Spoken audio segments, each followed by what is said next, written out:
我係黃浩光牧師，今讀嘅經文係《使徒行傳》第22章。保羅用自己嘅母語向群眾講話。首先呢，佢介紹自己，目的係要跟群眾認同。喺第3節佢特別強調佢係喺耶路撒冷長大，雖然係喺大數出世但耶路撒冷係佢長大嘅地方，因此呢，佢並非外來嘅人，可以話佢都係咧本地人。佢係喺迦瑪列門下受教。有關迦瑪列，大家可以睇翻咧前面第5章嘅第34節，佢曾經出現過。迦瑪列係一位好出名嘅法利賽人。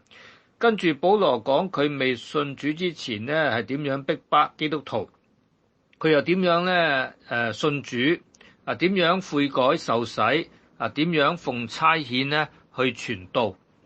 大家睇下第18到21節。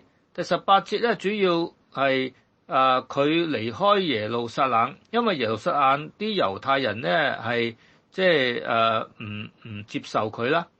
咁但係保羅喺第19節嘅回應呢，係表示佢好想其實留翻喺耶路撒冷向猶太人傳福音嘅理由就係佢曾經迫害過基督徒，仲有份於司提反嘅殉道。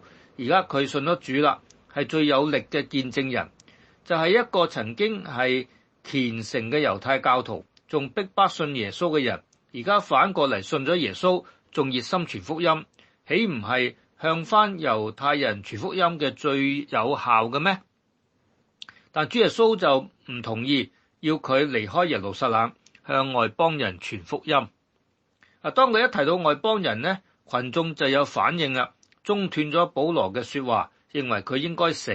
其實保羅冇帶到外邦人入內院，但呢件事並冇澄清，所以保羅一提到外邦人呢個字呢，啲人就有情緒嘅反應。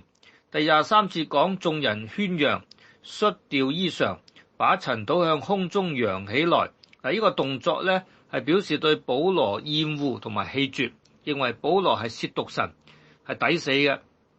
啲人咁樣喧嚷，千夫長由於言語不通都唔知發生咩事，亦都唔明啲人點解對保羅咁反感，準備對保羅用刑，逼保羅講出係咩事。但保羅講出佢係羅馬人，有呢個公民嘅身份，喺未定罪之前呢係唔可以鞭打嘅。保羅識得運用佢自己羅馬公民呢個身份嚟保護自己。保羅嘅父母係羅馬籍公民，所以佢一出世就係羅馬公民噶啦。但千夫長係要用好多錢買呢個公民嘅身份，先至可以入咗籍。既然係羅馬人，咁樣捆綁住保羅，仲準備嚴刑拷打，係唔可以嘅。所以千夫長都驚。一個未曾受審又未定罪嘅羅馬公民，係唔可以隨便綁手綁腳嘅。今日睇呢段經文呢，我哋從保羅身上學到點樣可以利用佢自己羅馬公民嘅身份嚟保護自己。